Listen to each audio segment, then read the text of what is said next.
ठाणे के बदलापुर में नर्सरी की बच्चियों के साथ यौन शोषण हुआ था। उसके आरोपी अक्षय शिंदे का एनकाउंटर हुआ था, जिस पर बॉम्बे हाईकोर्ट में सुनवाई हुई और तमाम सवाल खड़े कर दिए गए। बॉम्बे हाईकोर्ट ने साफ तौर पर कहा कि इसको एनकाउंटर मानना मुश्किल है। साथ ही कई सवाल पूछे गए, जैसे कि गोली सिर पर क्यों मारी गई, जबकि सेल्फ डिफेंस में पैर पर गोली मारी जाती है। सवाल ये भी उठाया गया कि भाई जब 4 पुलिस वाले साथ में थे और आरोपी हथकड़ी में था तो वो कैसे भाग गया, कैसे उसने गोलियां चला दी, और 3 गोलियां चलाईं तो 2 कहाँ चली गई, एक ही क्यों पुलिस वाले को लगी और वो घायल हुआ। तमाम सवाल उठे हैं। क्या कुछ हुआ आज कोर्ट में, इस एनकाउंटर को लेकर विस्तार से बात करेंगे हमारे वरिष्ठ साथी पीयूष पांडे जी के साथ। पीयूष जी, इस पूरे एनकाउंटर को लेकर बॉम्बे हाईकोर्ट काफ़ी सीरियस नज़र आता है। जिस तरह के सवाल उसने खड़े किए हैं इस एनकाउंटर को लेकर, वो चर्चा का विषय बने हुए हैं पूरे देश में। क्या कुछ हुआ आज हाईकोर्ट में, सरकार की तरफ से, पुलिस की तरफ से क्या पक्ष रखा गया? सौरभ, इसमें सबसे पहले जानने की ये ज़रूरत है कि पुलिस और अपराधी में क्या फ़र्क होता है। जी। पुलिस के पास भी गन है और अपराधी के पास भी गन है, लेकिन आप जब सड़क पर निकलते हैं तो पुलिस कहीं खड़ी होती है तो आप निश्चिंत होते हैं कि वो आपकी सुरक्षा के लिए है। जबकि कोई अजनबी अगर गन लेकर के खड़ा है तो आप ज़रूर खौफ खाते हैं कि ये कोई अपराधी ना हो और कहीं मेरे साथ कोई दुर्घटना ना हो जाए। तो ऐसी स्थिति में हाईकोर्ट ने सबसे पहल यही सवाल किया कि आखिर जो पुलिसकर्मी वो ट्रेंड होते हैं और उन्होंने इस तरह से सिर में गोली कैसे मार दी। चूँकि हर एक पुलिसकर्मी ट्रेंड होता है, लेकिन हर एक अपराधी ट्रेंड नहीं होता। यदि वो पेशेवर हो जाए तो ज़रूर ट्रेंड हो जाता है। तो इन स्थितियों को जानने के लिए हाईकोर्ट ने राज्य सरकार से कई सवाल किए और पुलिस से भी कई सवाल किए। मसला ये था कि 12-13 अगस्त को जो घटना हुई स्कूल में, वो बच्चियों के साथ यौन शोषण की। उसके बाद 17 अगस्त को पुलिस ने आरोपी को गिरफ्तार कर लिया। अक्षय शिंदे नाम के आरोपी को जब पुलिस ले जा रही थी एक स्थान से दूसरे स्थान में, तब ऐसे स्थान पर उसका एनकाउंटर होता है जहां पर एक तरफ पहाड़ी है और दूसरी तरफ थोड़ी दूरी पर बस्ती है, और साथ ही वहाँ से 25 मिनट की दूरी में अस्पताल है।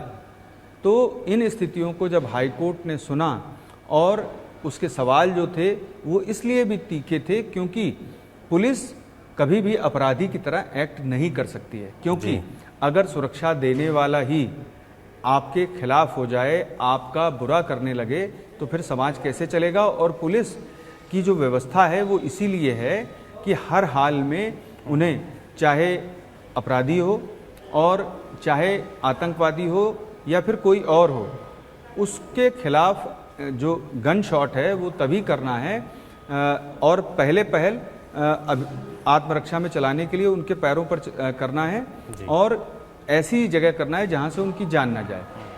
ये स्पष्ट है बिल्कुल, और इसमें कोई दो राय नहीं है कि आमतौर पर पुलिस पहले पैरों की तरफ गोलियां चलाती है ताकि घायल होकर के अपराधी या वहाँ पर जो भी व्यक्ति सामने फायर कर रहा है तो वो घायल होकर के गिर जाए और फिर उसके बाद उसको काबू में लिया जा सके। यहाँ स्थितियाँ बिल्कुल विपरीत थी। जब पुलिस वैन में 4 पुलिस वाले अक्षय शिंदे को लेकर के जा रहे थे, तब ये बात सामने आती है हाईकोर्ट के कि उसने 3 गोलियाँ चलाईं। उनमें से एक गोली एक पुलिसकर्मी को लगी भी, ये कहना था पुलिस का। और उसके अलावा 2 जो शॉट्स थे वो कहाँ चले गए, ये भी हाईकोर्ट ने पूछा।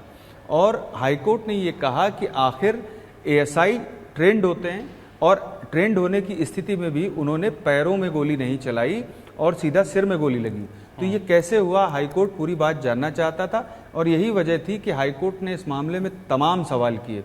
हाईकोर्ट ने आशंका भी जता दी कि आखिर ये जो एनकाउंटर हुआ ये एनकाउंटर जैसा क्यों नहीं लग रहा। तो कुल मिलाकर के जो एनकाउंटर है उस पर कई सवाल खड़े हो गए, और हाईकोर्ट ने ये सवाल इसलिए खड़े किए क्योंकि जो स्थितियां थी वो आप समझ सकते हैं कि ऐसी स्थितियां सामने आईं जिसमें ये जो पुलिस का एक्शन था वो कहीं ना कहीं बनावटी लग रहा था हाईकोर्ट को, और यही वजह थी कि हाईकोर्ट ने तमाम सवाल खड़े किए।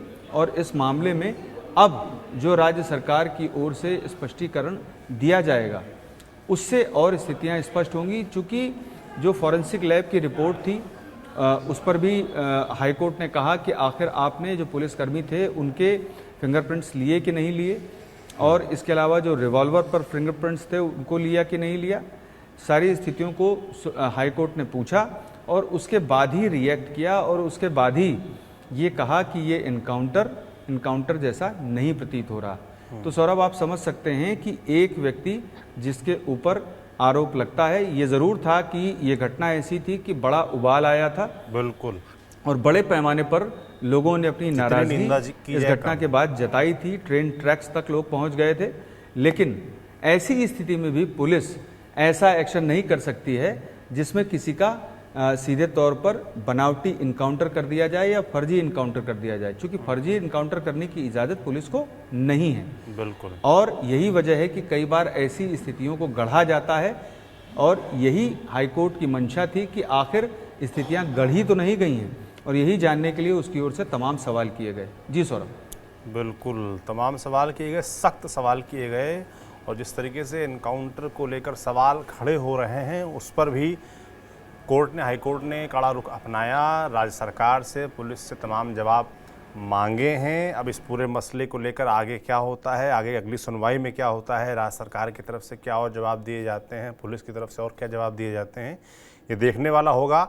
बदलापुर में, ठाणे के बदलापुर में जो ये घटना हुई नर्सरी की बच्चियों के साथ, उसका जितना भी उसकी आलोचना की जाए, जितना भी उसका विरोध किया जाए, बिल्कुल वो कम है। और इस मामले में जो आरोपी था उसके खिलाफ सख्त से सख्त कार्रवाई होनी चाहिए थी, पर वो एक न्यायिक जो प्रक्रिया है उसके तहत होनी चाहिए थी, ऐसा सबका मानना है, मुझे लगता है।